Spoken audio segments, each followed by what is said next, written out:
네, 반갑습니다. 우리 말씀 한 절 보고 시작하겠습니다. 오늘은 이제 신약편이기 때문에 히브리서 4장 12절 말씀, 히브리서 4장 12절 말씀 한 절 봉독하고 시작하도록 하겠습니다. 하나님의 말씀은 살아있고 활력이 있어 좌우의 날선 어떤 검보다도 예리하여 혼과 영과 및 관절과 골수를 찔러 쪼개기까지 하며 또 마음의 생각과 뜻을 판단하나니. 아멘. 이 시간에는 성경 비평학을 비평하다 신약편 이어서 진행하도록 하겠습니다. 지난 시간의 내용을 우리 최강희 목사님께서 잘 정리해 주셨어요. 이 구약편 하면서 율리우스 벨하우젠의 문서 가설이 얼마나 신뢰받기 어려운 가설인지에 대해서 충분히 이제 말씀을 드렸는데, 이것은 비평학을 하고 있는 학자들 사이에서조차도 말이 나와요. 대표적으로 이제 부엘바드 차일즈라는 탁월한 구약학자죠.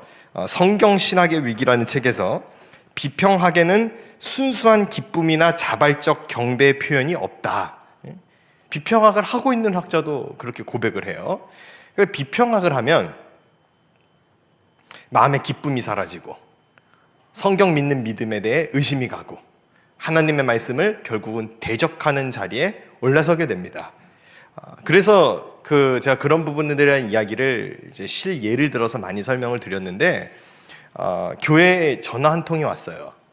내가 어떤 교단의 신학생인데 이 성경 비평학 때문에 도저히 하나님의 말씀이 의심이 들어서 목회는 물론이고 내 신앙도 유지되기 어려운 생각에 학교를 자퇴하려고 했대요.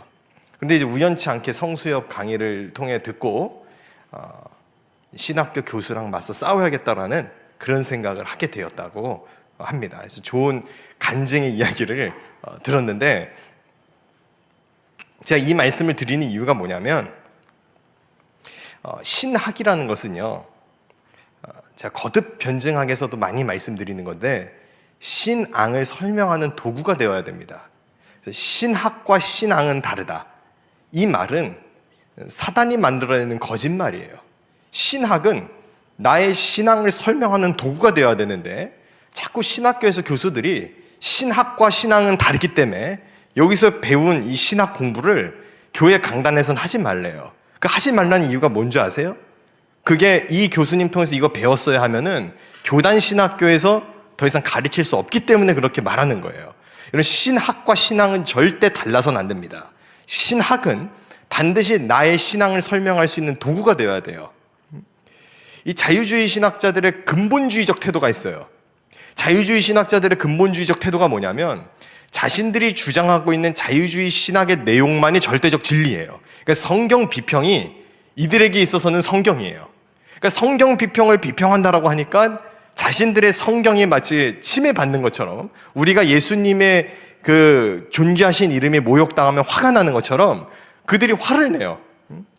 그러다가 이제 지금 성수협의 수많은 강좌에 탁월한 학자들과 목사님들이 포진해 있지 않습니까? 그러니까 이제는 어떻게 자세를 바꾸냐? 피해자 코스프레를 해요. 이 교회가 우리를 단합한다. 우리는 유학 가서 학문을 제대로 공부하고 왔는데 지식이 부족하고 학식이 부족한 교인들이 무식해서 우리를 탄압한다. 이런 식으로 학생들을 호도합니다. 사기치는 겁니다. 그러면 안 됩니다. 성도들이 왜 무식합니까? 그들도 다 석박사예요. 자기 분야에 있어서. 그리고 이 성수협이 그걸 증명합니다.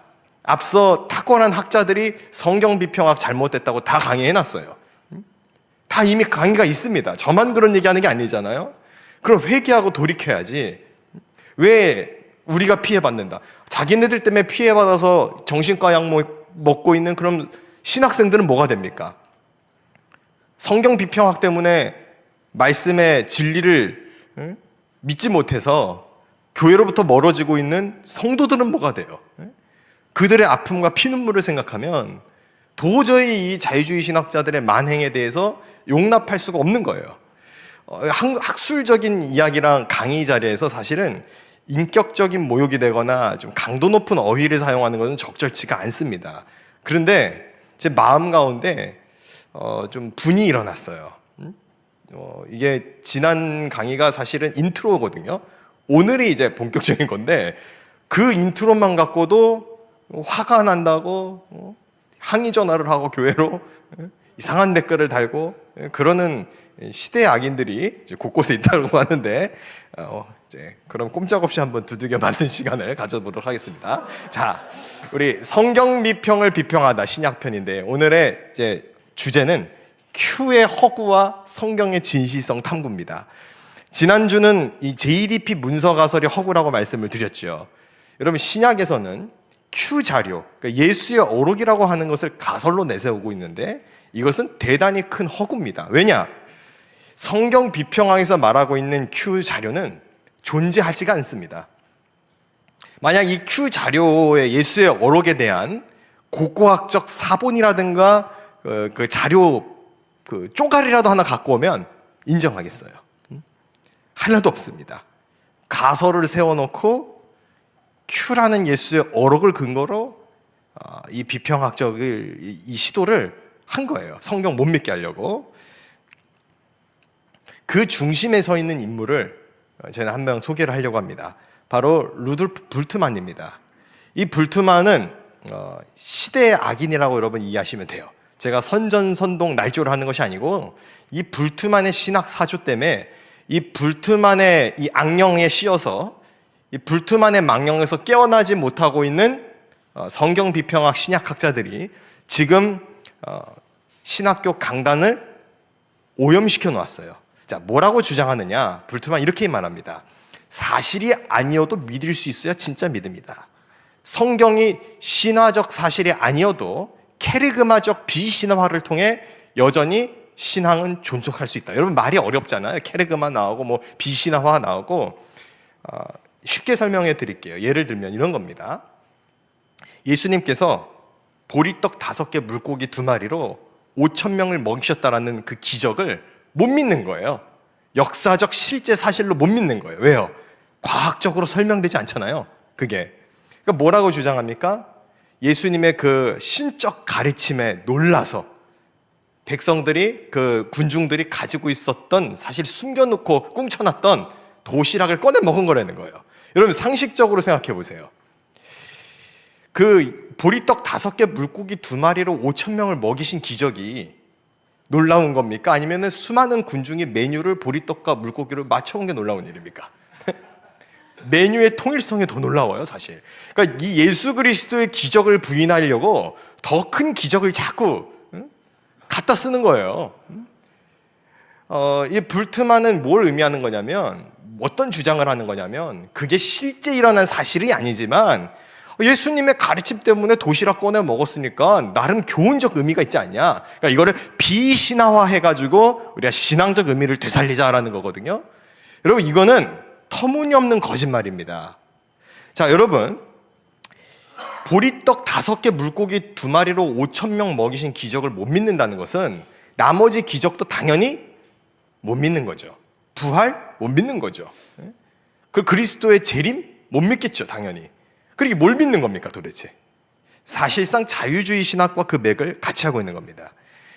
그러면 이제 이렇게 제가 이야기하는 걸 두고 비평학자들이 다시 반론을 하는 걸 제가 또 받았어요. 뭘 받았냐면 당시 서민들은 보리떡과 물고기가 일반적인 메뉴였다.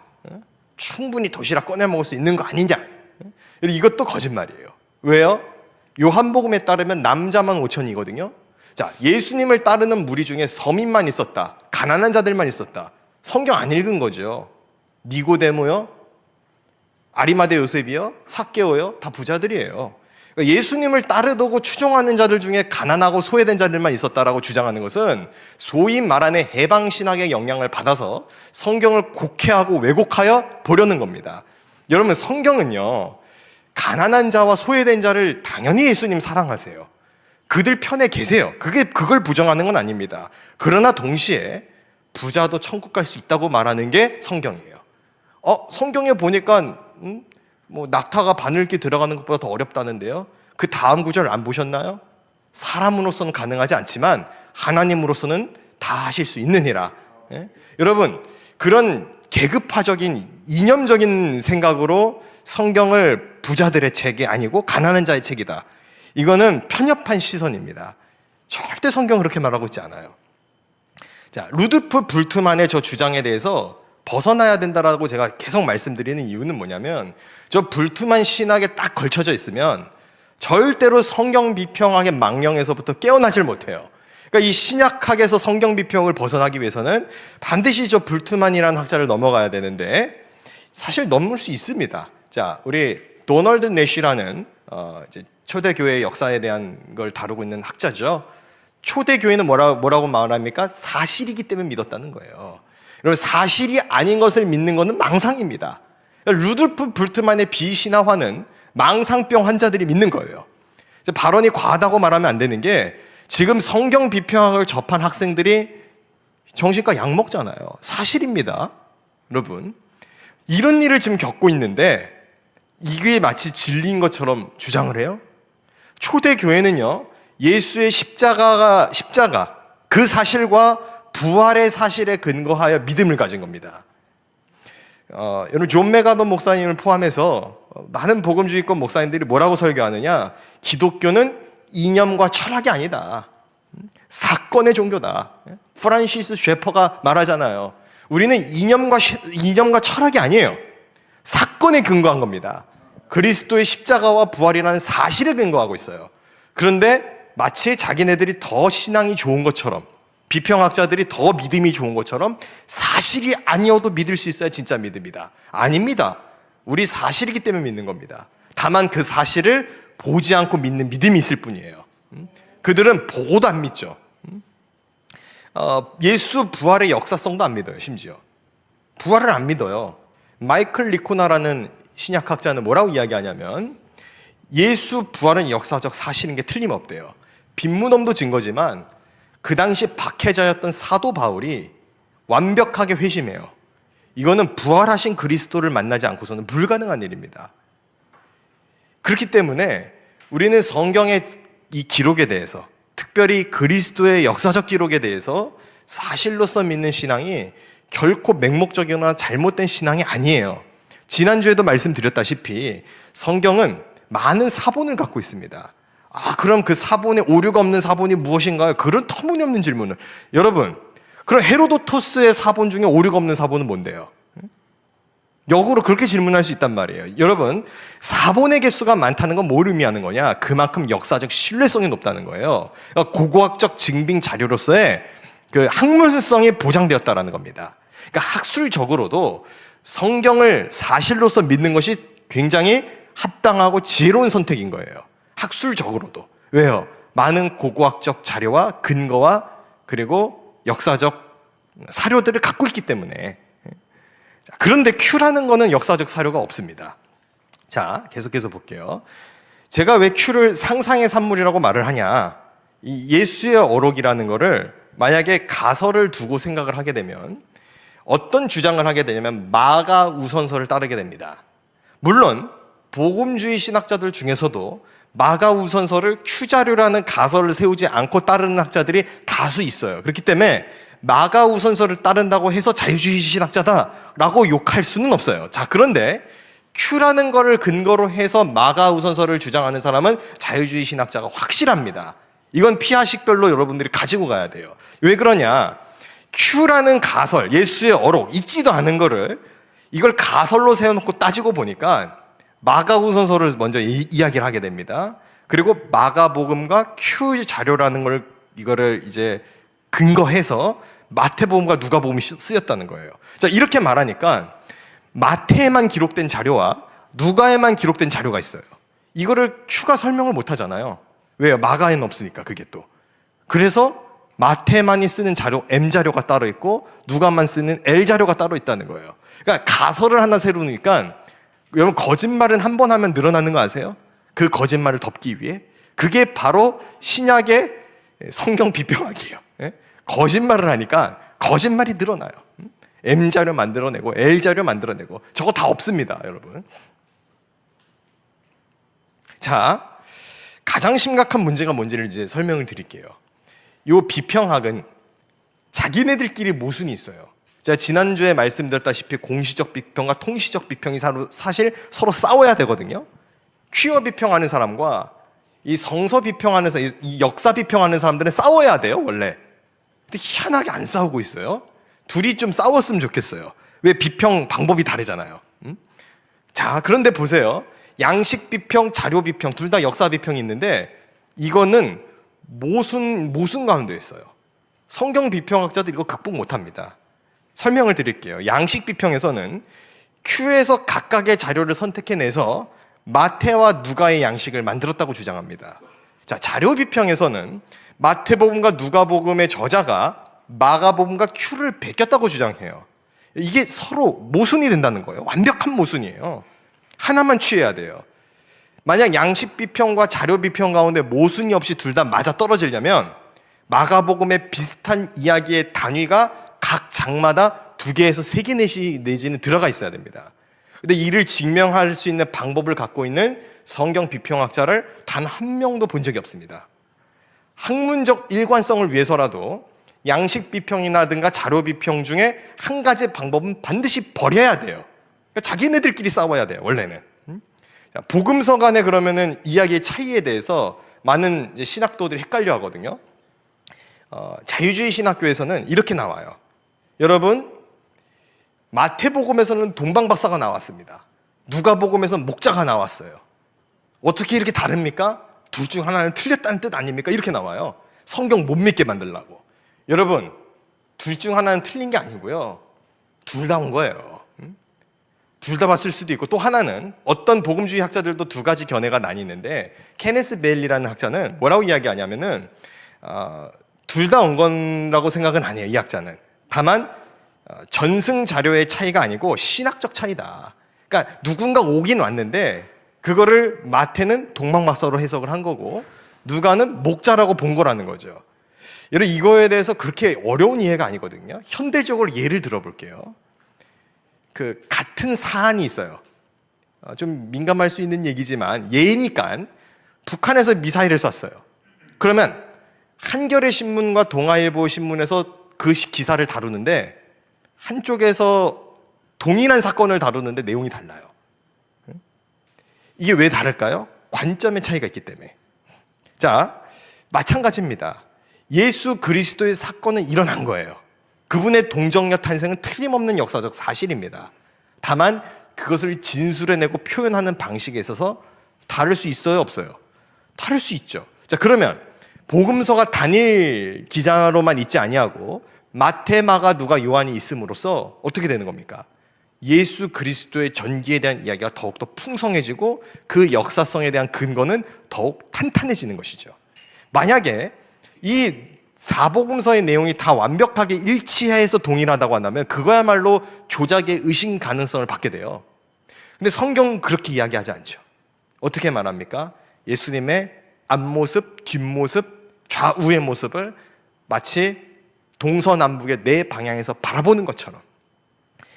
좀 더 쉽게 예를 들면 지금 서울에서부터 부산까지 이동하는 가운데 한 친구는 그 풍경을 좌측 창문에 앉아서 지금까지 온 풍경을 그려보라고 하고 다른 친구한테는 우측 창가에 앉아서 지금까지 온 풍경을 그려보라고 하면 서울에서 부산까지 똑같이 왔지만 그 풍경이 같을까요? 다를까요? 다르겠죠.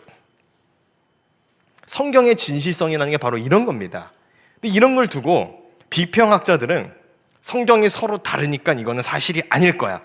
이런 식으로 접근한다는 거예요. 그러니까 접근 방법이 상당히 뭐가 좀 불량한 것이죠. 자, 그리고 이제 이어서 또 말씀드릴 게 이 마가우선설이라는 것 정말 과연 정설일까? 이걸 지금 설명을 드리려고 합니다.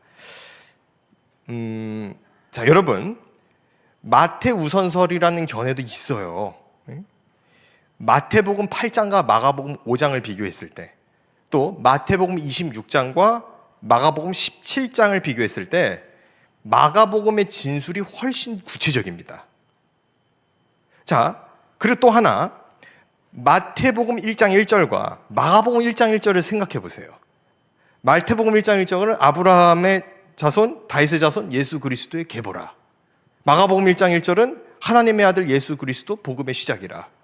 자, 2개를 비교했을 때 보통 비평학자들이 주장하는 내용이 뭐냐면 고기독론이라고 하죠. 발전된 기독론의 교리적 형태를 갖고 있을수록 나중에 기록되었다라고 주장을 한단 말이에요. 자, 근데 마태복음과 마가복음의 1장 1절 말을 비교했을 때 어떤 게 더 훨씬 더 발전된 기독론을 갖고 있느냐? 마가복음입니다. 그러니까 나중에 기록되었다는 증거로 마가복음이 쓰일 수가 있어요. 이 방식으로 요한복음이 제일 먼저 나중에 기록되었다고 비평학자들은 말하잖아요. 자, 지금 제가 이해하시는 바를 잘 이해하셔야 되는 게 성경 비평학을 전 비평하는 겁니다. 그러니까 비평학자들의 비평 방법론을 가지고 그들의 비평 방법론이 얼마나 잘못되었는지를 지금 저는 지적하고 있는 거예요. 고기독론이라는 것 자체도 사실 상정하고 인정하지 않을 수 있습니다. 충분히 학계에서 논의가 돼요. 그러나 비평학자들의 견해를 받은다고 칩시다. 근데 그거대로 따졌을 때 마가우선설이 안 맞는 거예요. 자, 그럼 양식 비평과 자료 비평 어떻게 되는 겁니까? 틀렸다는 거죠. 틀렸다는 겁니다. 자, 그리고 더군다나 마태는 예수님의 제자예요. 물론 비평학자들은 예수님의 제자가 기록하지 않았을 것이다 이렇게 주장할 겁니다. 그러나 마태가 예수님의 제자로서 기록되었다는 것을 복음적이고 신실한 성도님들은 의심하지 않아요. 자, 그러면 제자가 먼저 쓰죠, 당연히. 더군다나 마태 우선설이라는 것은 큐 가설 없이도 교부들의 증언과 학자들의 추론으로 충분히 입증이 가능합니다. 자, 마태와 마가가 같은 내용을 기술할 당시에 항상 마태가 더 짧게 기술해요. 이렇게 얘기하면 마태가 마가 내용 요약한 거 아니야? 이렇게 주장한단 말이에요. 또 그럼 큐가 있을 필요가 더 없죠. 큐를 뭐하러 갖다 넣어요? 마태 거 요약할 거면. 그러니까 마가 우선설에 대해서만 우리가 그 정답이 아니라는 거예요.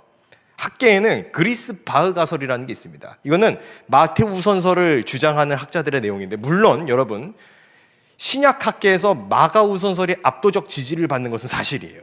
자, 그렇지만 압도적 지지를 받더라 하더라도 마가 우선설을 주장하는 학자들조차도, 복음적인 학자들조차도, 또 자유주의 계열의 신학학자들조차도 그리스 바흐 견해에 대해서, 이 그리스 바흐 가설에 대해서, 다시 말해서 마태 우선설에 대한 근거와 자료에 대해서 논의를 하고 들어갑니다.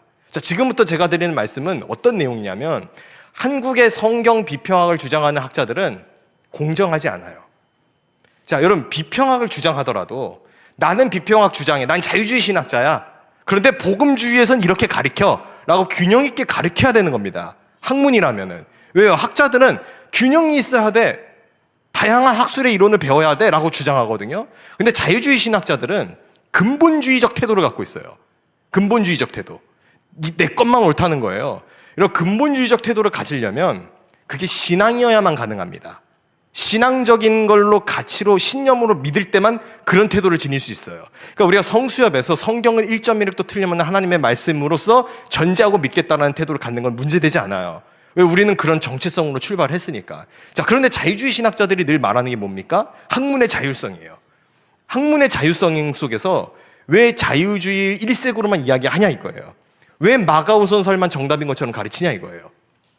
학생들에게 공정하게 가르쳐야죠. 마태우선설의 견해도 이렇게 있는데 너희들이 기도하고 공부하고 연구해서 판단해봐라. 오케이, 이러면 인정하겠어요.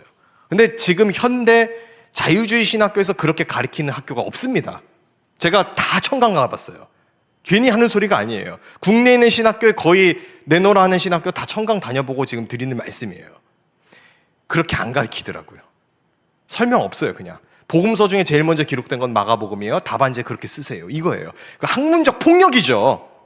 학문적 폭력을 저질러 놓고 어떻게 피해자인 것처럼 자기네들이 성경 문자적으로 믿는 사람들에 의해 우리가 핍박받는다, 학문이 설 자리가 없다. 웃기는 소리죠.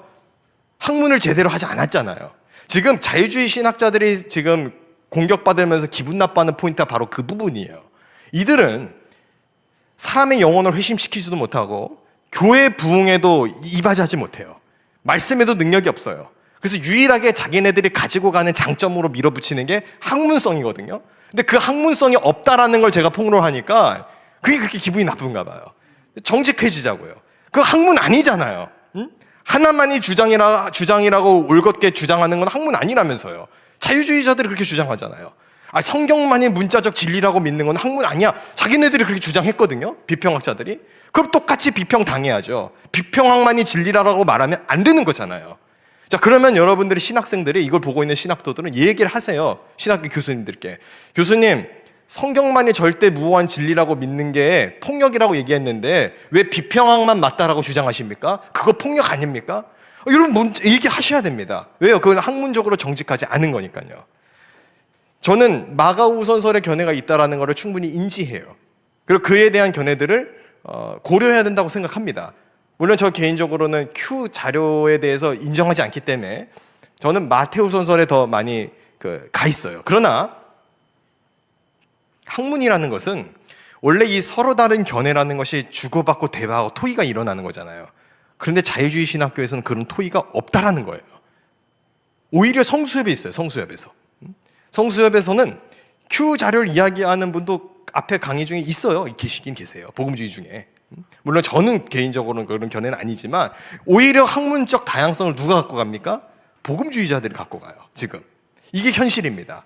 그들은 루돌프 볼트만의 반기를 들거나 동의하지 않는다 그러면은 파문시키고 따돌리고 괴롭히고 그게 어떻게 학문하는 태도입니까? 이슬람처럼 우리가 죽이지도 않는데 자기네들이 피해본다 그러고 자기네들이 괴로움다. 아니 신학교에서 교수 생활하면서 월급 받고 있잖아요. 퇴직금도 받을 거잖아요. 그리고 잘못된 신학 사상 퍼뜨려 놓으면서도 교회 가서는 존경받을 거 아니에요. 왜요? 교회 가서 설교하고 강의 갈 때는 그런 얘기 안 해요. 그러니까 자기 학문에 대한 정직함이 없는 거예요. 종교 다원주의를 주장하는데 교회 가서 예수의 구원이 있다라고 말 못해요. 그 사람들 숨겨요. 왜 그러냐고요. 비겁하게. 저는 안 숨겨요. 저는 예수만이 구원이라는 얘기를 학문에서도 이야기하고 강대상에서도 이야기합니다. 여러분 신학과 신앙은 일치돼야 됩니다. 그 불일치가 정신분열을 만듭니다. 그게 얼마나 양심을 속이는 일이 되겠습니까? 그래서 크레이크 블룸버그 교수님 뭐라고 말씀하시냐? 성경 비평학은 다양한 방법론을 가지고 있지만 모두 불일치를 보이고 있다라고 말을 해요. 자기들의 모순은 인식을 못하는 거예요. 왜 못하냐? 양식 비평할 때 본문 비평 안 해요. 본문 비평할 때 양식 비평 안 해요. 사실상 학문적으로도 깊이 있게 연구했다라고 보기 어렵습니다. 자, 제가 지금부터 드리는 이야기가 이제 진짜 중요한 이야기니까 집중하셨으면 좋겠는데요. 에타리네만이라는 독일의 대단한 학자가 있어요. 성경 비평학은 적법한 검증 없이 가설을 정설로 받아들이고 연구하는 학문이라고 이분이 폭로해요. 이분은 그럴 말할 자격이 있는 게 이분이 불트만 학파에 있었어요. 불트만에게 공부도 배웠습니다. 요아킴 에레미야스의 제자로 알려져 있는 에탈 린네만, 대단한 세계적인 신약학자 중 하나예요. 여성 신약학자죠. 지금은 돌아가셨어요. 근데 이분이 뭐라 그러냐면 내가 이전에 저술했던 예수님의 비유, 순환서 연구, 그러니까 비평학을 가지고 공부했던 자료들에 대해서 전부 쓰레기통에 버려달라고 부탁합니다. 왜 이런 충격적인 고백을 하느냐? 이분이 무슨 이야기를 하면 성경 비평학은 조작이고 사기래요. 학술에서 이런 말 쓰기 쉽지 않거든요. 그냥 옳지 않다. 그런 방법론을 따르지 않는 편이 좋겠다. 그것은 목회적으로 도움이 되지 않는다. 이렇게 표현하는 게 다거든요. 이분은 강해요. 사기래, 사기. 그러면서 자기의 옛 저술들을 다 폐기할 걸 요청합니다. 그래서 학계는 어떻게 평가하냐? 알버트 슈바이처가 역사적 예수 연구를 종결했다면 에타 린네만이 성경 비평학을 종결했다. 이렇게 평가를 해요. 근데 온 독일 학계가 결집해서 이 여성학자 하나를 대항하겠다고 덤벼요. 그러나 여러분, 이분의 양심적 고백의 소리가 지금 비평사학파들의 진영을 다 부숴놨습니다. 이제는 성경 비평으로 연구하거나 성경 해석을 하는 사람들은 어떤 경우냐면 좀 학문에 있어서 도태된 사람으로 취급이 되는 게 학계의 분위기가 됐어요. 이거 팩트입니다, 이거는. 그래서 성경 비평학을 하는 사람들조차도 이제는 역사 비평 안 하고 더 악한 걸로 또 가죠. 이제 뭐 퀴어 비평 이런 거 한단 말이에요. 놀랍게도 여성 신학하고 있는 엘리자베스 쉬슬러 피오렌자라는 여성 신학자는 이 성서 비평학 하는 사람들을 비판해요. 여성 신학에서. 뭐라고 비판하냐? 남성 우월적인 성경 해석에 갇혀 있다. 이러면서 비평학자, 자, 그러면 보세요. 누구랑 싸워야 돼요? 성경 비평학자들은. 큐어 비평, 무슨 뭐 해방신학 비평, 이런 거 하는 사람, 여성신학 비평, 그런 사람들이랑 싸워야 돼요, 사실은. 이미 학계는요, 흐름이 글로 가지 않았어요. 물론 우리가 이 이데올로기 비평도 잘못된 겁니다. 그것도 우리가 맞서 싸워야 될 신학적 이론인데, 지금 우리 한국에 있는 신학계, 자유주의 신학교에 성경 비평학이 너무 많이 들어와 있어서 이걸 좀 대적할 수 있는 훈련과 좀 강의들이 많이 있을 필요성이 있어요. 자, 이런 성경 비평학이 왜 비과학적이라고 말을 하는지 지금부터 설명을 드릴게요. 제2바울서신이라고 주장을 해요. 뭘 주장하냐면 목회서신. 뭐 에베소서, 빌립보서 같은 거를 바울의 친서가 아니고 이거는 차명서신이다. 이건 제2바울서신이다. 라고 주장하는 비평학자들이 있습니다. 여러분, 제2바울서신이라는 과목을 가리키거나 제2바울서신을 인정하는 학자들은 자유주의 신학자로 범주를 하셔야 돼요. 이건 성경 비평학에 찌들어 있는 사람들이 그런 말 하는 거예요. 전통적이고 복음적인 성경 해석을 하는 사람들은 바울의 진정서신을 절대 의심하지 않습니다. 그렇기 때문에 제2바울서신이라는 용어를 쓰면 그거는 자유주의 신학자예요. 명백하게 자유주의 신학자예요. 근데 아니래요, 자기네들은. 나는 제2바울서신을 주장하지만 자유주의 신학자 아니야. 그 말은요, 스스로의 정체성도 모르는 거예요. 그러니까 왜 자유주의인 거를 자신있게 얘기 못합니까? 교회에서 쫓겨날까봐. 교단 신학교에서 강의 못하게 될까봐. 아니, 자신있게 얘기하면 되잖아. 나는 자유주의 신학자고, 나는 성서비평학을 사랑하고 성서비평학을 진리라고 믿기 때문에 나는 이거 바울이 안 썼다고 믿어 라고 얘기해야죠. 그게 신학이라면. 우리는 우리의 신학을 그렇게 말하거든요. 예수만이 구원자고 그분의 십자가와 부활은 역사적 사실이고, 우리는 신학적 자신감이 있기 때문에 나의 신앙을 소개하는 일에 있어서 조금도 물러섬이 없습니다. 그런데 역사 비평학을 이야기하는 자유주의 신학자들은 부끄러워해요. 자기의 학문에 대해서 정직하지 않아요. 자유주의 신학을 하고 있고 제2바울서신을 이야기하는데 왜 그게 복음주의예요? 복음주의 학자들 중에 누가 바울의 진정서신을 의심합니까? 학문적으로 이상해지는 거예요. 기괴해지는 것이죠. 자, 여러분, 제2바울서신이라고 이야기하는 게 말이 안 맞는 이유가, 요거 PPT 자료 설명하기 전에 먼저 한번 상식적으로 한번 생각해 봅시다. 비평학자들이 주장할 때에 따르면 에베소서, 골로새서의 기록 시기를 AD 70년에서부터 90년경에 기록한 걸로 봐요. 자, 그러면 이때 그래, 바울을 대신해서 누가 거짓말로 내지는 바울의 이름을 빌려서 기록했다고 치자고요. 근데 그게 가능한 일이냐고, 과연. 왜요? AD 70년에서 90년경에는 사도 요한이 눈뜨고 살아있습니다. 예배소에서 심우하고 있어요. 그런데 익명의 저자가 바울의 이름을 받아서 기록했다? 그게 가능할 것 같아요? 사도가 살아있는데? 불가능한 얘기예요. 그러니까 이게 상식적으로 자기네들이 주장해 놓고선도 이건 바울의 차명서신일 거야. 7개 서신을 잘라서 분류했는데 앞뒤가 안 맞는 거죠. 그러니까 나중에 뭐라고 이야기합니까? 요한계시록도 사도 요한이 기록한 게 아닐 것이야. 거짓말을 한번 하면 어떻게 된다? 거짓말이 드러난다. 예? 그러니까 요한복음도 요한이 저자가 아니래요. 그걸 뭐 믿는 거예요, 도대체? 왜 믿어요, 그러면? 사도들이 기록한 것도 아닌데. 이게 정경으로 확립될 때는, 우리가 성경을 정경으로 확립될 때는 사도성으로 근거로 정경성을 확립합니다. 그걸로 이미 초대 교회가 정경화 작업을 해놓은 거예요. 근데 그걸 부정해요? 그러니까 도마복음 같은 엉뚱한 소리 하면서 그거대로 역사적 예수 연구해야 된다라고 거짓말 같은 주장을 하고 있는 것이죠. 왜 제2바울서신이 아니라고 제가 주장하느냐? 자, 보세요. 에타리네만이라는 학자가 이걸 분석해놨어요. 이거는 샘플 중 하나입니다, 여러분. 이 도표가 몇십 페이지 있어요. 자, 하나만 갖고 온 거예요, 그냥. 자, 골로새서 볼게요. 골로새서. 하팍스 레고메나의 비율인데요. 하팍스 레고메나가 뭔지 또 설명을 잠깐 드리면, 이거는 신약 성경에 단 한 번만 일회적으로 사용된 독특한 단어를 의미해요. 즉, 이 단어 표현이 많아질수록 문체가 독특하다라고 평가를 합니다. 문체가 독특할수록 진짜 저자일까를 의심한다는 거예요. 비평학자들의 방법대로면. 자, 그런데 이 하팍스 레고메나의 비율, 신약 성경에서 단 한 번만 사용되는 어휘의 표현을 뜻하는 이 말인데요. 이 비율의 여부를 봤더니 제2 바울 서신, 그러니까 바울이 안 썼을 것이다라고 주장했던 그 제2 바울 서신의 골로새서의 퍼센테이지가 핫박스 레고메나 패스에 몇 퍼센트로 나옵니까? 8.8%예요. 근데 바울의 진정 서신으로 단 한 명도 의심하는 학자가 없는, 자유주의 신학자들조차도 바울의 진정 서신으로 의심 안 하는 로마서 핫박스 레고메나의 비율이 12.38%입니다. 자, 그러면 비평학자들의 논리대로면 문체의 독특성을 갖고 저자를 의심해야 된다고 치면 골로새서가 아니라 로마서를 의심해야죠. 로마서가 바울이 안 썼다라고 주장해야 될 거 아니에요. 근데 그렇게 주장 안 해요. 자유주의 신학자들조차도. 그러니까 로마서는 바울이 쓴 걸 차마 의심을 못 하겠으니까 전제 두고 나머지를 의심해보겠다라고 들이밀었는데 순서가 이상해지는 거죠. 아니, 자유주의 신학을 제대로 할 거, 비평학을 제대로 할 거면 로마서 의심하라고요. 로마서는 바울이 안 썼다라고 주장하시라고요. 근데 그렇게 안 하잖아요. 그래 놓고서 목회 서신 잘라내가지고 이건 바울이 안 썼다. 이건 학생들한테 거짓말하는 겁니다. 공정하게 가르쳐야 될 거 아니에요. 학문을 하는 자리에 섰으면.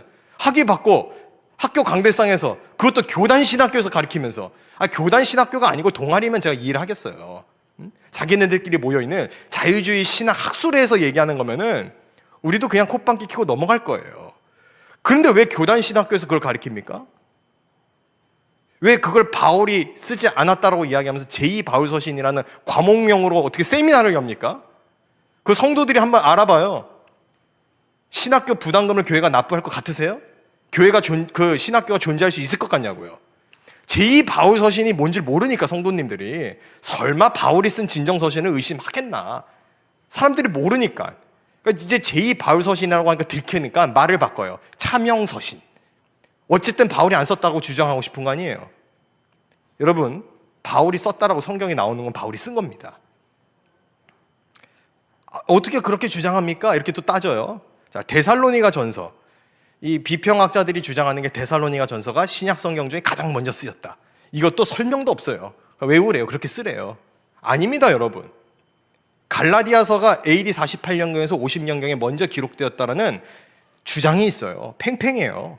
왜 데살로니가 전서가 먼저 기록됐다라는 자유주의 성경 비평학자들의 주장만 일색으로 답안지에 암기해서 적게 만드냐 이거예요. 그거는 정직하지 못한 신학의 태도예요. 데살로니가 전서를 두고 임박한 종말론이라고 이야기합니다. 신약학자들이. 후서는 지연된 종말론이라고 말해요. 그래서 비평학자들은 뭐라고 이야기하냐? 이 신학이 달라지지 않았느냐. 그렇기 때문에 이 데살로니가 후서는 바울이 쓰지 않았을 것이다. 이렇게 주장하거든요. 데살로니가 후서가 바울의 차명서신 내지는 제2 바울 서신이라는 거예요. 이거는 새빨간 거짓말입니다. 왜 그러냐? 아까 이야기했던 핫박스 레고메나 비율을 따져봤을 때 문체의 통일성이 데살로니가 전서와 후서가 아주 통일성이 있어요. 그리고 그 데살로니가 지역에 대한 이해는 오로지 바울만이 가질 수 있는 지혜예요. 그게. 더군다나 여러분, 우리가 오전에 했던 말을 오후에 수정하는 경우도 있어요. 하루에도 사람은 생각이 바뀌는 경우가 많아요. 근데 데살로니가 전서를 써서 이 데살로니가 성도들에게 바울이 조언을 했다가 너무 임박한 종말론에 빠져서 불안해하고 또 그렇게 사는 게 건강하지 않다 생각돼서 후서로 정정해서 쓰는 게 뭐가 문제가 됩니까? 그게. 그걸 바울이 썼다라고 말하는 게 앞뒤가 안 맞는다 이렇게 얘기하는데 터무니없는 주장 중 하나예요. 이거는 유대 히브리의 그 어투를 몰라서예요. 앞뒤가 안 맞는 게 아니라 앞에 한 말을 뒤에 보충하는 겁니다. 그러니까 창세기 1장과 2장이 다르기 때문에 이거는 문서가 편집되었을 것이다. 그거는 유대 히브리인들의 기록 방식에 대한 이해도가 전혀 없는 무식한 소리예요. 앞에 했던 얘기에 대해서 부연 설명과 보충 설명을 덧붙이는 방식의 글쓰기를 히브리인들은 즐겨 사용하는 겁니다. 자, 바울도 유대인 중에 유대인이에요. 그렇기 때문에 이 데살로니가 전서와 후서를 쓰면에 있어서 일관성을 갖고 문체의 통일성을 갖되 앞뒤의 신학이 다르게 전수를 할 수 있는 것은 충분히 가능한 학자라는 거예요. 바울은. 가말리엘 학파입니다. 바울. 바리새파 중에 바리새파예요. 왜 못합니까? 바울이. 그런 능력과 지혜가 있는데. 근데 이게 우리가 바울을 깎아보는 거예요. 낮춰보는 거죠. 다 지들 수준인 줄 알고, 좀 표현이 격했네요. 그러니까 이 비평학자들의 자기네들 수준으로 생각하는 거예요. 성경 비평하는 사람들 수준으로 생각을 하고 바울도 그 정도 수준일 거라고 착각하는 것이죠. 아닙니다. 바울은 사도 바울이에요. 자, 이제 또 지금 학계에서 논의되고 있는 이상스러운 세미나 하나를 말씀드릴 텐데, 신약학계에서 역사적 예수 세미나 이런 거 자꾸 해요. 이것도 한 클래스 수업으로 열어서 강조하고 있는, 이건 교단 신학교에서 절대로 가르쳐서 안 되는 내용입니다. 왜냐하면 이거는요, 학계에서 인정되고 있는 내용이 아니에요. 동아리입니다. 동아리 일종의. 이거는 어떤 거냐면은 로버트 펑크라는 학자가 85년도경에 역사적 예수 세미나 연구를 창설했어요. 창설하고 난 다음에 이게 제 책 변증이 신학이다에도 이걸 깊게 다루는데, 이 창설한 거에 대해서 누구나 가입이 가능하게 해놨어요. 그러니까 신학자들의 몸이 아니에요. 일단 학술회가 아닙니다. 누구나 가입이 가능하게 했는 다음에 그 가운데서 뭘 했냐, 진짜 예수님의 말씀을 찾아낸 거예요. 성경 속에서. 그래서 투표를 합니다. 투표를 해서 진짜 예수님의 말씀으로 꼽힌 게 한 구절 나와요. 그게 뭐냐? 회개하라 천국이 가까이 왔느니라. 그 구절 하나예요. 나머지는 예수님 말이 아니라는 거예요. 그래서 진짜 예수님의 연구를 해야 된다라고 주장하면서 역사적 예수 연구를 하겠다는 거죠. 그러니까 성경은 안 믿고 다른 방식으로 역사적 예수 연구를 하겠다라고 주장하는 겁니다. 그래서 톰 라이트 같은, 물론 톰 라이트 문제가 있는 학자입니다. 또 우리가 비평학계에서 또 우리가 취할 건 취하고 또 비평할 건 비평해야 될 학자 중 하나인데, 뭐라고 이야기하면은 저 세 사람의 학자를 두고 최고의 불량 학자다. 또 리처드 헤이스는 학자의 길 포기한 왜곡의 선동가다. 자, D.A. 카슨은 주로 이제 트리니티 학파죠. D.A. 카슨 같은 경우에는 수시로 얘기한대요. 유학한 우리 목사님들이나 교수님들 통해서, 또 해외 저명한 학자들 통해서 제가 들어보니까, 존 프레임 교수님도 말씀 많이 해주시는데, 뭐라 그러냐면 가비지 트리오, 그렇게 표현한다는 거예요. 제 말이 아니고, 제가 인격 모독하려고 하는 말이 아니고, 왜 그렇게 묘사할 수밖에 없냐? 자, 들어보세요. 저 크로산이라는 사람이 주장하는 게 뭐냐면, 예수의 생애 묘사의 가장 중요한 문서는 복음서가 아니라 도마복음과 큐문서래요. 이런 큐는 존재하지 않아요. 일단 도마복음이라는 거는 영지주의 이단 문헌으로 이미 초대교회 때 지정됐어요. 그런데 이 크로사는 이게 AD 50년경에 기록된 진정서신이라고 주장하는 거예요. 혼자만. 그러니까 아무도 인정을 안 해주는데 혼자만 그렇게 주장하는데, 저게 왜 스포트라이트를 받았느냐, 왜 한국에서 역사적 예수 세미나 연구를 하게 되었느냐? 매스컴 탔어요. 오늘날도 똑같습니다. 지금 성경 비평하고 있는 자유주의 신학자들이 자꾸 매스컴을 타요. 그리고 자꾸 기독교 방송에 나와요. 심각한 겁니다. 교인들이 속아요. 그게 대세인 줄 알고. 한국에도 있습니다, 여러분. 저 크로산 영향받아서 하버드 종교사학파 영향받은 거예요. 신학이 아닙니다, 그거는. 근데 있어요. 막 이상하게 목소리 올라서 얘기하는 사람이 있어요. 그래서 하면서 하는 사람이 있어요. 칠판에다가 한자 막 써가면서 하는 사람. 도마복음이 중요하다고 얘기하는 사람. 잘못된 겁니다. 이단적인 주장이에요. 결코 그거는 교회에서 용납될 수 없는 주장입니다. 복음서를 무시하고 도마복음을 읽겠다, 그 위경을 읽겠다, 그건 학문의 기본 태도가 아닙니다. 자, 마커스 보고, 가운데 있는 사람이 마커스 보고인데, 교리를 의심하고 그 교리를 의심하는 것이 신앙이라고 자꾸 조장을 해요, 마커스 보고가. 근데 저 많이 가르칩니다. 신학교에서 저 사람의 저서를 필독도서를 자꾸 읽게 만들어요. 안 됩니다, 절대. 교리를 왜 의심합니까? 교리는 성경의 압축이에요. 근데 교리를 의심하게 만들면서 자꾸 무슨 말을 그럴싸하게 하죠. 교리가 중요한 게 아니고 삶이 중요하다. 아니, 건강한 교리가 세워지지 않으면 삶이 무너집니다. 이단 사이비를 보세요. 교리가 무너지니까 교주가 타락해서 온갖 범죄의 온상이 됩니다. 건강한 교리야말로 건강한 신앙을 낳습니다. 건강한 삶을 만들어요. 근데 이상한 주장을 하는 거죠. 왜요? 성경 못 믿게 하려고. 자, 저 쉘비 스퐁이라는 사람은 신학자가 아닙니다. 신학자도 아닌 사람이 저기 또 역사적 예수 연구 저기에 껴가지고 활동을 하는데, 성공의 주교예요. 미국 성공의 주교. 애초에 신학자도 아니면서 무조건적으로 전통을 배격해요. 그래서 예수님을 하나님으로 믿질 않고 인간일 뿐인데 사람들의 신앙으로 각색돼서 하나님을 추앙받은 거에 불과하다, 이렇게 가리킵니다. 근데 그거를 또 좋다고 신학교에서 저 사람 저서들을 막 읽혀요. 그 문 닫아야 됩니다, 그런 신학교는.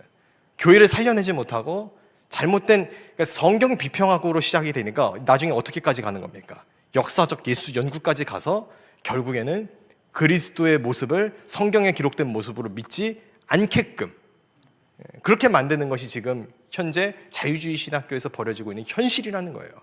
통탄할 노릇이에요, 저는. 아니, 어떻게 그렇게 학문을 비겁하게 하냐 이거예요. 자, 그래서 복음서에 기록된 예수님의 모습이 가장 역사적이다라고 성경학자들은 말하는 겁니다. 레리 허타도라는 학자가 뭐라고 이야기하냐? 초기 기독교 공동체에서 각색해서 그래서 신앙으로 채색해가지고 역사적 예수를 그려낸 게 아니고 그분이 하나님의 아들이기 때문에 그렇게 말했다는 거예요. 여기에 대해서 피터 제 라이트하르트, 마이클 버드 등의 학자들이 가세를 합니다. 그러니까 하나님이 인간이 되셨다라는 게 사실이다. 초기 기독교가 예수를 신적 인물로 섬겼다는 것이 가장 정확한 역사적 예수의 모습이라는 거예요. 그러니까 성경 외의 자료를 근거로 역사적 예수 연구를 하겠다. 그건 무가치하고 헛된 일이라는 거예요. 왜요? 성경이 가장 확실한 역사 속 예수님에 대한 기록이거든요. 여기에 대해서 많은 건강한 학자들이 지지해요. 크레이크 키너를 포함해서 대단한 대가들이 이거 의심하는 건 아니지. 하나님이 인간이 되셨다라는 건 사실이지만 하나님은 예수님이 인간일 뿐인데 하나님으로서 신앙으로 인해서 각색했다. 그건 상상이라는 거죠. 그러니까 언제부턴가 우리는 사실에 대한 진리를 잃어버리고 자꾸 상상으로 신앙을 하게 되는 거죠. 그러니까 복음 중심의 신앙에서 자꾸 벗어나는 겁니다. 자, 그리고 또 성경 비평학자들 말처럼 복음서 저자가 만약 단일 저자가 아니라고 한다고 한번 쳐봅시다. 리처드 보컴이 아주 웃기는 이야기를 하는데 만약에 공동체 지필이라고 한다면 비평학자들이 많이 그렇게 얘기하거든요. 마가가 쓴 게 아니고 마가 공동체다. 사도 요한이 단독 저술한 게 아니고 요한 공동체가 저술했다. 이렇게 주장을 해요. 지금 성경 비평학자들이. 근데 자, 그 말대로 비평학자들 말대로 따르면은 자, 공동체 지필이라고 하면은 성경 무호성은 더 지지받게 된다는 거예요. 왜요? 한 사람의 지성이 아니라 집단 지성으로 기록했으니까 오류가 더 없다는 뜻이에요. 그 말은 결국. 그 자기네들이 주장해도 스텝이 자꾸 꼬이는 거예요. 차라리 혼자 썼느냐 실수했다 이러면은 우리가 그 사람은 성령의 영감을 받아서 그렇게 된 거야라고 우리가 방어할 거 아니에요. 예?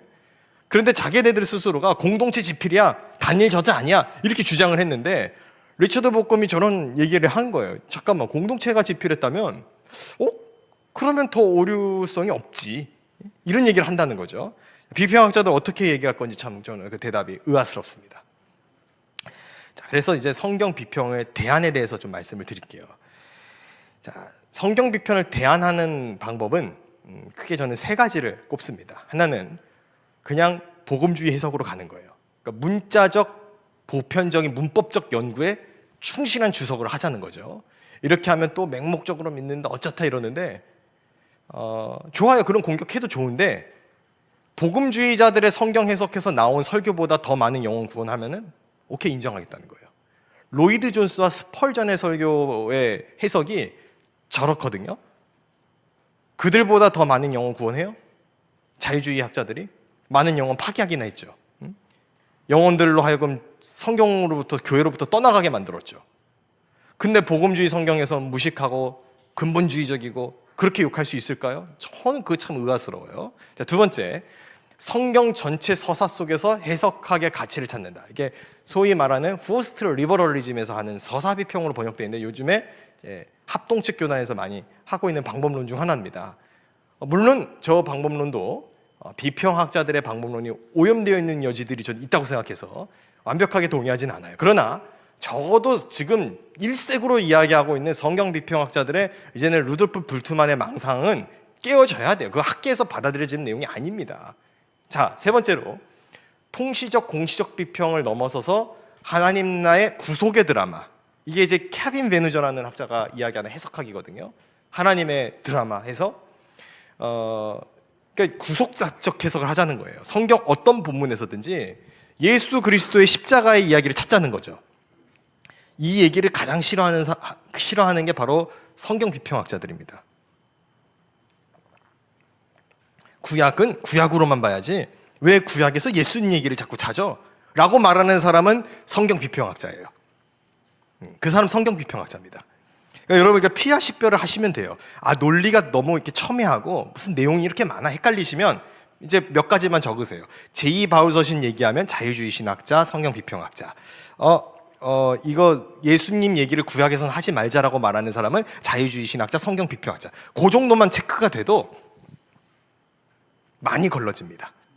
그 정도만 돼도 피하 식별하는 데 있어서 우리 성도님들은 그렇게 구분하시고 신학생들은 암기하셔서 이 불투만의 망령으로부터 깨어나게끔 맞서 싸우는 그 전투에 참여할 수 있게 되시기를 주님의 이름으로 간절히 부탁을 드립니다. 자, 그래서 제가 마지막으로 좀 설명을 드리고 싶은 내용이 뭐냐면 성경이 66권이잖아요. 그런데 진실되게 우리가 보면 사실은 한 권이에요. 놀랍지 않습니까? 66권이에요. 1600여 년 동안 40여 명의 저자가 각기 다른 시대에 기록했는데 마치 단일한 책처럼 나와요. 예수 그리스도를 향하여 질주하고 있어요. 이게 하나님의 말씀이 아닌 것은 뭡니까? 이런 말씀을 앞에 두고 감히 비평학이라는 그 세속적인 학문적 방법론을 들이밀어서 정경을 해체하는 시도를 해요. 이건 굉장히 신앙을 위협하는 일입니다. 그런데 신앙만 위협하는 걸로 끝나는 게 아니고 제가 거듭 강조드리는 건 뭐냐, 학술적으로도 가치가 없는 행동을 하고 있는 거예요. 사실 학문으로도 인정받으면 안 되는 내용이에요. 그러니까 그들은 신앙을 파괴하지만 학술적인 거 학문적으로는 이거 해야 되라고 자꾸 얘기하고 싶어 하거든요. 그래도 학술 얘기하는데 비평학은 해야지, 이렇게 이야기하고 싶어 해요. 저는 단호하게 선포하고 싶습니다. 이제는 학문의 세계에서도 추방시켜야 돼요. 왜요? 비평학은 학문이 아니기 때문에. 그건 신념입니다. 그건 신념. 예수님의 가르침에 감동받아 도시락을 싸들고 왔을 거라는 믿음이에요. 그냥 몰래 포도주를 숨겼을 거라는 믿음이에요. 그냥 성경대로 못 믿겠으니까 다른 믿음을 얘기하는 거죠. 예수님이 부활한 게 아니고 잠깐 기절해 있을 거라고 믿는 믿음이에요. 집단적 착시 현상이 일어난 거에 불과할 거라는 믿음이에요. 아니 어떻게 집단적 착시 현상이 동일한 현상일 수 있냐고요. 더 큰 기적입니다. 그거는 부활의 목격을 동시적으로 했어요. 근데 그게 집단 착시 현상이다? 집단적으로 착시 현상이 일어날 수가 있긴 있어요. 그런데 집단적 착시 현상이 일어날 때는 그 착시 현상의 경험이 제각각 다 달라요. 근데 동일한 그 착시 현상 경험을 했다는 거는 그건 더 큰 기적이에요. 부활을 믿지 않겠다고 더 큰 기적의 거리들을 자꾸 만들어내요. 어떻게 십자가에 못 박히고 그 돌무덤 가운데 들어갔는데 기절했을 수 있습니까? 기절했다 일어나가지고 그 큰 무거운 돌을 3일 동안 안 먹고 있다가 나와가지고 그걸 들이밀고 나와서 로마 군사 병정들을 탁탁 쓰러뜨려 놓고 나와요? 그게 더 큰 기적이죠. 그렇게 주장하고 싶으면은 십자가에 못 박힌 다음에 옆구리에 창 찔린 다음에 살아있나 한번 보자는 거예요. 그 비평학자들 본인들을 그렇게 한번 해보자 그러면은 무서워서 도망갈 거 아닙니까? 왜요? 살아있을 수 없어요. 그렇게 되면 주님은 죽으셨어요. 3일 동안 그리고 3일 후에 부활하셨습니다. 이게 성경의 공통된 진술이에요. 근데 이거를 믿지 않고 싶어서 거부하고 싶어가지고, 근데 요즘에는 이제 부활을 믿지 않는다 그러면은 교인들이 막 화를 내니까 이제 믿는다 그래요. 근데 믿는다라는 말을 여러분 속으시면 안 됩니다. 성경 비평학자들은 거짓말에 능해요. 뭐라고 이야기하냐? 의미론적으로 믿는다. 그냥 그 고백을 믿는다.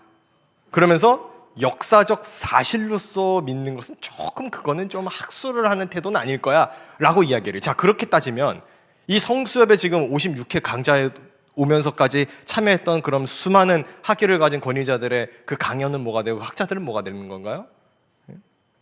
이거는 체제 전쟁이고 전쟁이에요. 거의. 이건 학문적인 토의를 이루어지지 않잖아요. 그러니까 원하면은 학술의 장을 열어서 토론하자.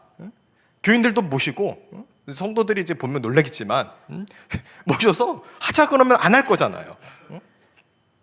왜요? 학생들한테 이거는 여러분들만 알고 있고 교회 가서 말하지 마. 왜 교회 가서 말하지 못할 학문을 가르칩니까? 신학교에서, 교단 신학교에서. 그것도 교회 가서 써먹을 수 있는 걸 가르쳐야 될 거 아니에요. 그러니까 신학생들이 어떻게 분별하면 좋냐? 내가 쓴 레포트를 교회 신학의 교회 강대상에 올라가서 설교로 했을 때 성도들이 은혜 받을 수 있냐 없냐를 갖고 보면 돼요. 레포트를 썼는데 그거를 성도들 앞에서 설교로 하기 어렵다. 그건 가짜 신학입니다. 그런 신학은 빨리 폐기해야 돼요. 이제는 이 성경 비평학이 선교학에까지 침투했어요. 선교학도 타락시켰어요. 무슨 뭐 포괄적 선교를 한다 그러고 뭐 배려하는 타문화 존중 선교한다면서 종교 다원주의를 해요. 그거는 이단적 사상입니다. 예수 말고 구원이 없다라고 말하는 게 선교지, 선교사들이 선교지 가가지고 그 이맘 앞에서 꾸란 배우고 있고 이슬람 문화 배우고 있고 힌두 문화 배우고 있는 건 그 선교 아닙니다. 선교를 당하러 간 거예요? 선교하러 간 거지. 그럼 이제 또 공격적 선교하고 배타적 선교한다.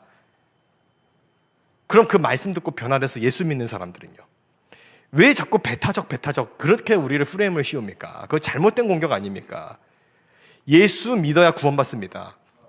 이게 어떻게 배타적이에요? 남자든 여자든 어린이든 아이든 누구든지 믿기만 하면 구원을 주시는 예수 그리스도의 은혜가 어디 배타성이 있습니까? 그 예수님을 배타하고 있는 것이죠. 자기들이 배타하고 있는 거예요, 성경 비평학자들이.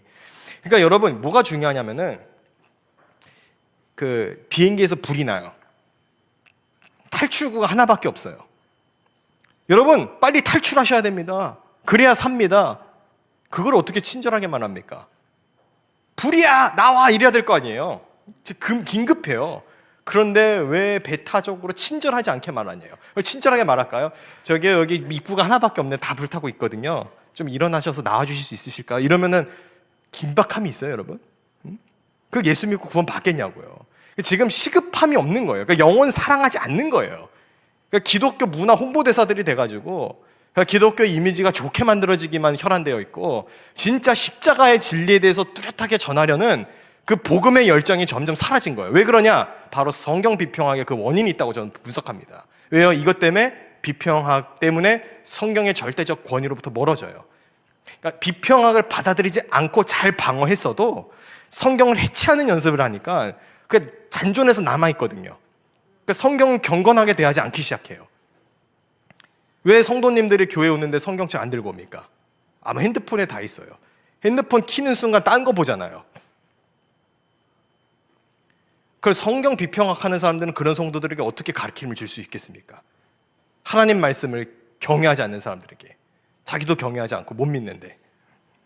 지금 한 실예를 말씀드리는 걸 이제 마무리를 하려고 하는데, 실제로 경험된 이야기예요. 교회 학교 사역에서 신학생이 주일학교 이제 그 담당 부서 파트 교육자가 된 거예요. 전도사님이 되셨는데, 이 신학교에서 성경 비평학에 들어오니까 그거에 취해서 이게 진리구나라고 확신이 들기 시작하니까 이제 주일학교 아이들한테, 실제입니다, 어떻게 했냐면 그 아이들 보는 앞에서 노아의 홍수 사건은 다 거짓말이고 뻥이야 라고 말을 하면서 성경책을 찢는 퍼포먼스를 보인 거예요. 자, 그런데 그 교회 학부모들은 하나님 말씀이라고 밤에 자기 전에 아이들한테 성경 읽어주고 주의 말씀대로 살아야 돼 이렇게 가르치는데, 교회 가서 성경 비평학 접한 사역자가 애들 보는 앞에서 성경을 찢는 퍼포먼스를 보였어요. 그럼 그 아이들의 영혼은 어떻게 되는 겁니까? 이게 지금 굉장히 심각한 게 이 신학생 병이에요. 제가 전 시간에도 말씀드렸지만 성경 비평학이 진리인 줄 착각하고 내가 이제 빨간 약 먹고 깨달았다라고 착각을 하는 거예요. 아, 성경은 절대적 무한 진리가 아니고 오류투성의 잘못된 책인데 내가 여태 비평학이라는 이 세계를 몰라서 잘못 알고 있었구나. 내가 이제 비평학을 알았으니 교회에 이걸 가르쳐야지. 그게 독약이에요, 그게. 그러면서 자기를 신학교에 보내주었던 그 성도들을 배반하고 부모님을 배반합니다. 그분들은 우리 전도사님이 신학교 가서 좋은 주의 종이 돼서 하나님 영광 돌려야지 생각해서 장학금 들이대고 매일 새벽마다 기도하는데 그분의 신앙을 무시하는 거예요. 무식하다 그러고 문자적으로 믿는 근본주의라 그러면서 자기는 스스로 우월한 줄 착각하는 거죠. 지금 신학교 강단에 그러고 있는 사람들 많습니다. 근데 그들이 회개해야 됩니다. 왜요? 그들은 성도들의 기도와 성도들의 물질과 성도들의 헌신 때문에 신학교에 유학할 수 있었고 신학 공부할 수 있었던 사람들이에요. 그런데 감히 그들의 물질과 그들의 헌신으로 신학을 공부하고 난 다음에 교회를 파괴하는 일에 앞장을 서요? 그리고 내가 학문적으로 우월하다고요? 학문적으로 우월한 게 아니라 공부를 불성실하게 한 겁니다. 비평학이라는 것에 빠져서 헤어나오지 못하는 것은 학문적 성실함을 잃어버린 겁니다. 오늘 이 강의를 혹여나 듣고 있는 우리 신학도들이 있다고 한다면은 결코 성경 비평학에 빠져서 허우적대지 마시고 여러분들이 주일학교 때 배웠던 그 신앙의 진리가 옳다라는 것을 학문적으로 입증해 나가는 그런 훈련을 신학교에서 하시기를 간절히 부탁드립니다. 어거스틴이 세계적인 천재였죠. 수사학의 대가였고 그 시대를 주름잡는 학자 중에 학자 아닙니까? 그런데 그를 회개시키고 변화시킨 거는 일자무식이었던 그의 어머니 모니카의 눈물의 기도였어요. 왜 성도들의 기도를 외면하고 성도들의 눈물로 신학교를 가서 잘못된 신학사조에 빠지고 교회를 대적하는 일에 앞장서고 그 신학을 접하고 성도를 무시하는 일에 앞장서고 교수들 홍위병이 돼가지고 어떻게 그런 악한 길로 빠져들 수 있냐는 거예요. 회개해요. 지금이라도 늦지 않았어요. 성경 비평학이라는 독에 빠져있는 신학도들은 반드시 회개하고 돌이켜서 말씀 중심의 신앙으로 돌아올 때 저는 이 한국교회에 다시 소망이 있는 줄로 믿습니다. 우리의 신앙의 부흥을 일궈냈던 우리의 선조들은, 우리의 선배들은 그 믿음으로 교회를 일궈냈어요. 그 신앙으로 아펜젤러와 언더우드는 한국교회를 살려냈습니다. 그런데 그 후손들이 감히 성경 비평학에 빠져서 하나님을 대적하고 교회를 멸시하는 일에 앞장선다는 거 너무 가슴 아픈 일 아닙니까? 불트만의 망령, 베라우젠의 망령에서 깨어나 하나님의 말씀은 살았고 운동력 있는 거를 정말 그 목회 현장에서 경험할 수 있는 저와 여러분 되기를 주님의 이름으로 간절히 축원합니다.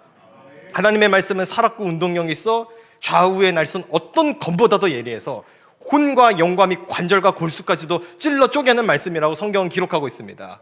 모든 것을 판별하는 기준은 주의 말씀이에요. 그 주의 말씀에 나를 비평하고 나를 해체해야지 내가 뭐라고 말씀 위에 올라서서 말씀을 해체합니까? 종교개혁자 마틴 루터가 말합니다. 성경은 성경 위에 군림하는 해석은 옳지 않다. 성경 밑에 들어가 성경으로 나를 해석하는 해석이 옳은 해석이라는 거예요. 그게 루터가 그렇게 얘기해요. 그 종교개혁의 정신이 어디 갔습니까? 왜 성경을 해석하고 난도질하는 권한을 과연 누가 주어줬습니까? 이제 더 이상 죄 짓지 마시고 회개하고 돌이켜서 말씀 앞에 부복하는 저와 여러분 되시기를 주님의 이름으로 간절히 축복하며 축원합니다. 우리 기도하겠습니다. 좋으신 아버지 하나님, 잘못된 성경 비평학으로부터 깨어나게 하여 주옵시고 특별히 이 불트만의 이 잘못된 신학 사조에 있어서 아버지 하나님 다음 세대의 사역자들이 분별하게 하여 주옵시고 비진리와 맞서 싸우게 하여 주옵시고 제2 바울서신이라는 잘못된 이론들을 거짓말을 서슴없이 퍼뜨리는 이들에게 마땅히 학문적으로 대항할 수 있는 능력과 지혜를 주님 더하여 주옵소서. 우리 성도들의 눈물을 배신하는 잘못된 사역자들이 나오지 않게 하여 주옵시고 그 성도들의 눈물의 기도와 그 헌신으로 맺어진 다음 세대 사역자들은 성경 말씀을 진리로 믿고 절대무한 그 말씀을 의지하여 나아갈 수 있는 믿음의 일꾼들 다 되게 하여 주옵소서. 주께서 함께하여 주실 줄 믿사오며 우리 구주 예수님의 이름으로 간절히 축복하며 기도드립니다. 아멘.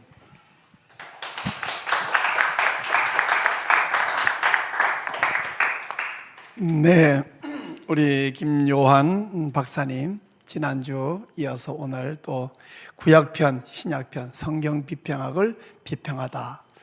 지난주에는 이사야 40장 8절 말씀을 읽고 오늘은 히브리서 4장 12절 읽고 시작하셨는데 성경 말씀 읽고 그 말씀이 말하고 있는 사실을 강력히 말하는 거 뭐예요? 설교죠. 강의인데 또한 강조할 뿐 아니라 우리의 마음을 뜨겁게 해주는 부흥회였습니다. 성령님께서 우리 김요한 박사님과 함께 하십니다. 이제 성령님께서 귀하게 사용하셨고 앞으로도 귀하게 사용하시게 될 우리 김요한 박사님을 우리가 크게 한번 격려하며 감사하며 한 번 더 박수해 주시면 좋겠습니다. 네,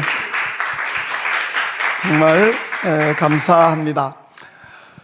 제가 이 강의를 들으면서 생각나는 사건이 있었어요. 1985년 40년이나 지났습니다.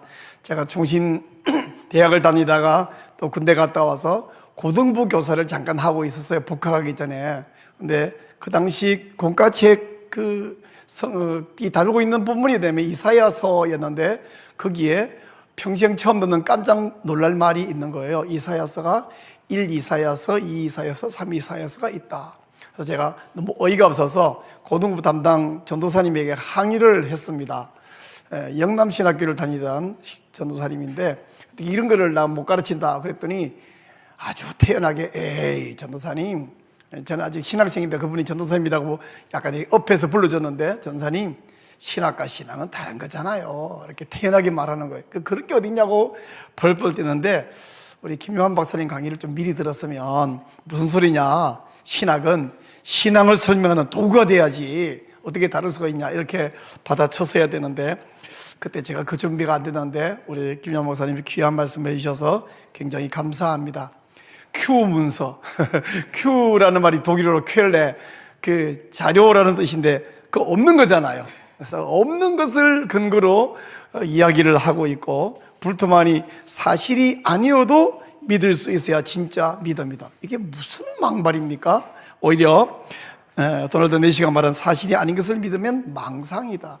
길에 지나가는 사람 아무나 붙들고 갑자기, 자 여러분 당신은 사실이 아니어도 믿는 게 진짜예요, 사실이 믿는 그 믿음 망상이란 말이 진짜예요 물으면 100명이면 100명 다 무슨 소리 하고 있냐, 사실한 걸 왜 믿니? 라고 할 텐데, 그걸 학문이라고 목사이면서 교수이면서 박사이면서 무슨 학장 총장이면서 그 거짓말을 평생하는 그 사람들은 사실 따지고 보면 굉장히 불쌍한 사람들이죠.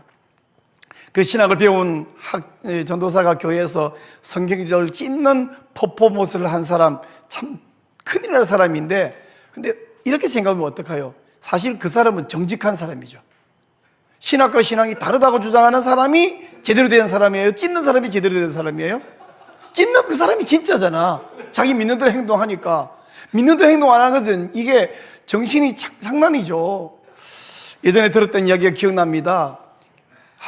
교회 갔더니 이 성경은 하나님 말씀 아니라 그러니까 그 성도가 집에 와서 면도칼로 쫙 찢어버리고, 또 이 성경 하나님 말씀 아니라 하니까 쫙 잘라버리고, 한참 하다 보니까 나중에 성경 안에 내용이 하고 껍데기 가죽만 남았어. 이걸 껍데기를 내가 왜 들고 다니냐, 그래서 껍데기도 버리고 그 성도는 떠나버렸어. 교회는 가죽만 남았더라, 이런 말이 생각이 나는데, 이 사람들 아마 정신병 안 걸리는 것이 참 신기한 사람들입니다.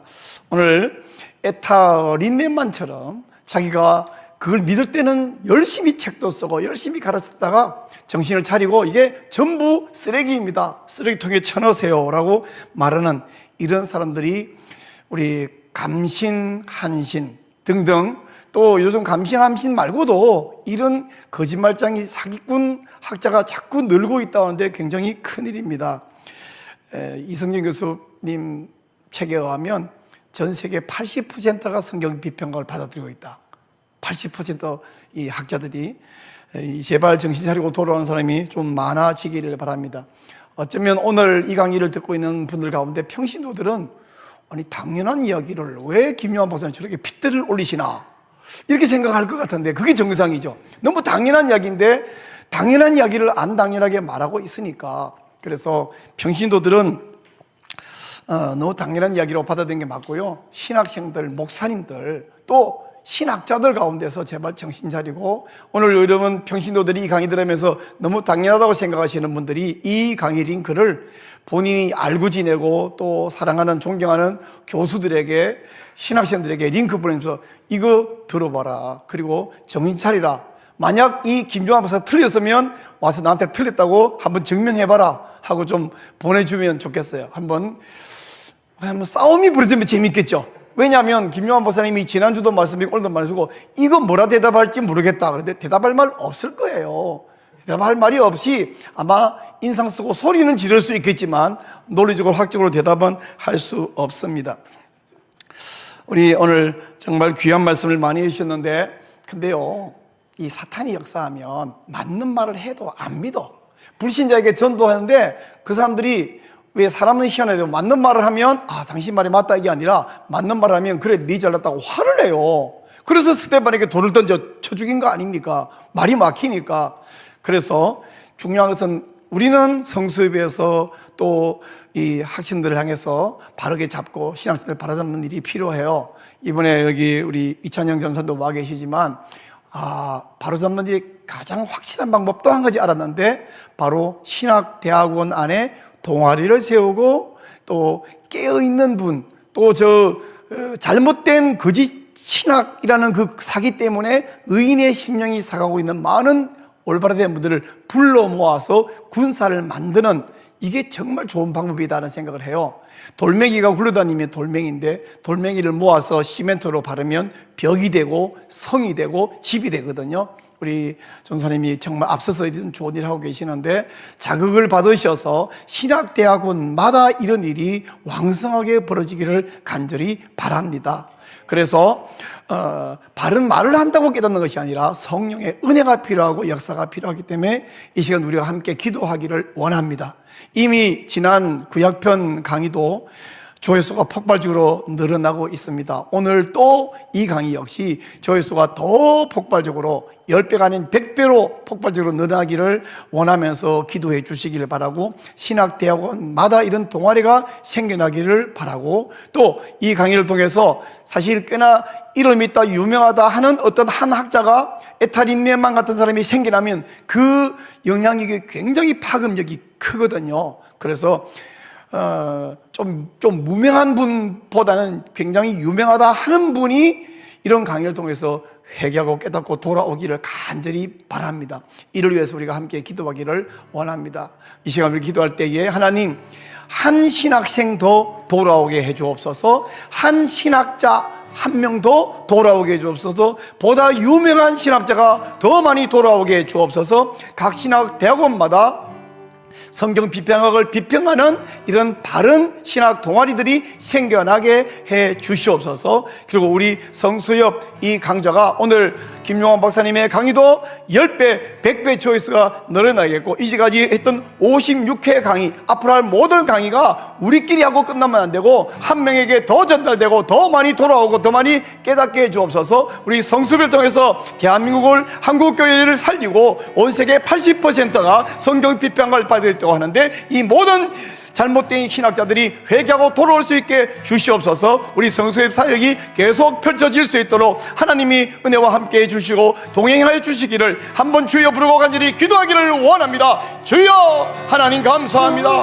오늘도 하나님께서 우리 김명환 박사를 세우시고 하나님께서 우리를 사용하여 주셔서 감사합니다. 성수협을 세우시고 지난 1년이 지나서 2년차 56회까지 복된 강좌를 펼칠 수 있게 하시오니 감사드리옵나이다. 이 시간 간절히 기도합니다. 이 강의가 더 한 명 더 성도에게, 또 한 명의 신학생에게, 또 한 명 신학자들에게 전파되고 전달되고 듣고 회개하고 돌아오게 하여 주옵소서. 신학생 한 명 돌아올 때 교회 하늘을 살립니다. 하나님, 교수 한 명이 돌아올 때 한국교회가 살아날 수 있을 것입니다. 에타린네만처럼 보다 더 유명하다 하는 신학자들이 한 명 더 신학자들이 깨닫고 회개하고 돌아와서 이제까지 내가 거짓말을 했노라고 고백하며 그의 모든 저수를 쓰레기통에 집어 던지라고 말할 수 있는 용기를 허락하여 주시옵소서. 하나님 아버지, 또 신학교마다 대학원마다 이런 거룩한 성수협 동아리가 생겨나게 하여 주시고, 그래서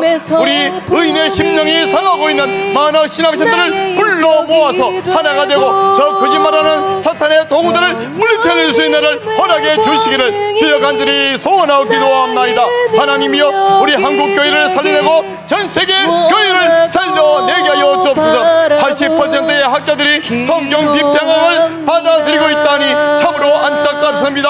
하나님, 모두 회개하고 돌아오고, 그래서 하나님, 무너진 교회가 다시 회복되는 은혜를 허락하여 주시기를 원합니다.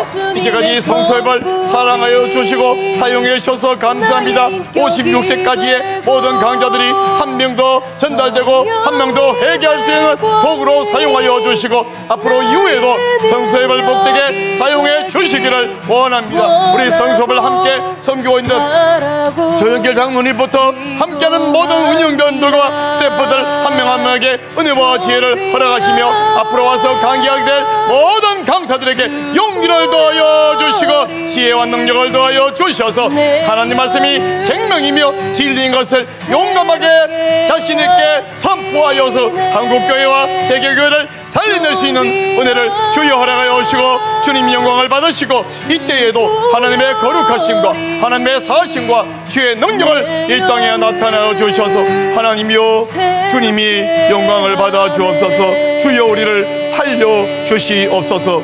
주님께 영광 돌려옵고 주 예수 그리스도 이름으로 기도하옵나이다. 아멘.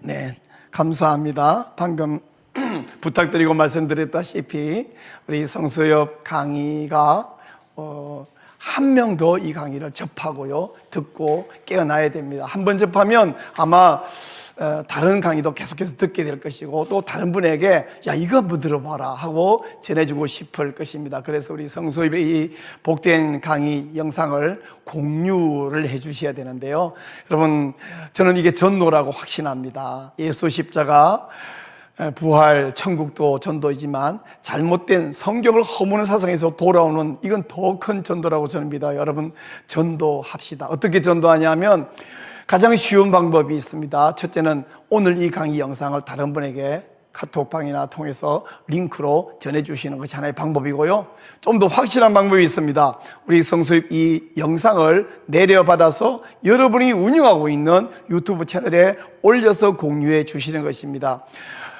저기 화면에 나가는 전화번호 있죠? 여기로 문자를 주시면 어떻게 공유할 수 있는지를 가르쳐 드릴 것입니다. 우리 공유하는 카톡 단톡방이 있거든요. 거기로 초대해서 거기서 영상을 내려받을 수 있도록 해 드릴 테니까 이 전화번호로 채널 공유하기 원합니다, 이렇게 문자를 주시면 되겠습니다. 네, 다음 광고하겠습니다. 우리 월요일 월요일 오후마다 3시에 성경 권위 수호 운동협회 성수협 복된 강좌가 계속 진행되고 있고요, 또 잠깐 쉬었다가 우리 6시 30분부터 또 한 번의 복된 강의가 있습니다. 우리 복음 전도자로 성도들을 세우기 위한 성경 순종 성경 읽기 성순성 강좌가 우리 조영일 장로님이 매주 월요일 오후에 강의하고 있는데, 강의를 들어보면 여러분, 성경 정말 잘못 읽었구나, 성경 이렇게 귀한 말씀이구나, 그래서 성경을 어떤 관점으로 읽어야 할지를 알게 되는 그런 성경 읽기입니다. 영상으로도 들어와주시고 현장에도 와주시고 하면 좋겠습니다. 그래서 성순성 강의 월요일 오후 6시 반에 꼭 참여해 주시기를 바랍니다. 네, 다음 광고 드리겠습니다. 지금 말씀드린 이 월요일 오후 3시 성수협 강의 듣고 또 6시 반 성수는 강의를 듣고 이것을 함께 나누면서 우리 다른 분이 받던 은혜들을 또 내가 받던 은혜들을 함께 나누고 하는 또한 전도 소그룹 모임이 목요일에 있습니다. 목요일 오후 5시에 오시면 저녁을 드립니다. 그리고 함께 저녁 드시면서 이 말씀 함께 나눌 때에 굉장히 은혜가 되고 이 받은 말씀이 확장이 됩니다. 그래요, 여러분, 조금 늦어도 괜찮아요. 그래서 5시 못 오면 6시 와도 괜찮으니까 시간 되는 대로 참여해 주시기를. 장소는 여러분 우리 한시 인터밸리 지하 2층이고요. 궁금하시면 전화번호로 문의하시면 확실하게 알려드리도록 하겠습니다. 많이 동참해 주시기를 바랍니다. 네, 또 광고 드리겠습니다. 우리 예수님께서 산에서 기도하신 것을 우리가 본받아서 하나님의 언약을 기억하는 언약산 기도회가 매주 목요일 저녁에 있습니다. 좀 전에 말했던 그 현장 전도소그룹 모임을 마치고 바로 우리는 산으로 가게 되는데, 전도소그룹에 오기가 시간이 안 맞는 분이 있다면 8시 30분까지 직접 산으로 오시면 되겠습니다. 청계산 기도하는 장소 원지동 539번지인데요. 역시 전화번호로 문의해 주시면 더 자세한 안내를 해드리고요. 8시 반에 모여서 각자 기도하시고 우리는 9시 40분에 함께 모여서 공동 기도 제목을 나누는데, 산에 오면요 호랑이 없습니다. 네, 꼭 오시면 너무너무 크게 은혜가 됩니다. 그리고 혹시 난 차가 없습니다 그러면 청계산 입구역에서 픽업해 드릴 수 있으니까 역시 전화번호로 문의해 주시면 안내해 드리도록 하겠습니다. 네, 다음 주 이제 강의는요, 유병헌 목사님의 전 인생을 성경의 권위 아래에 놓아라, 이런 제목으로 말씀을 또 전해 주실 것인데, 여러분 크게 기대해 주시고 그 시간에 참여해 주시고요, 참여가 어려우면 영상으로 접속해서 꼭 강의를 들어주시면 좋을 것 같습니다.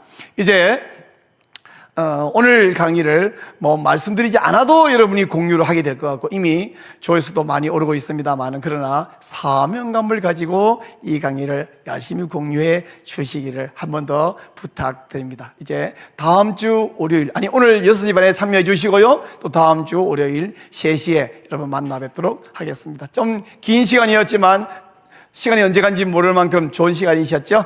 여러분 함께 해주셔서 여기 현장에서 또 온라인에서 동참해주신 여러분 모두에게 감사드립니다. 여러분 다음 주에 뵙겠습니다.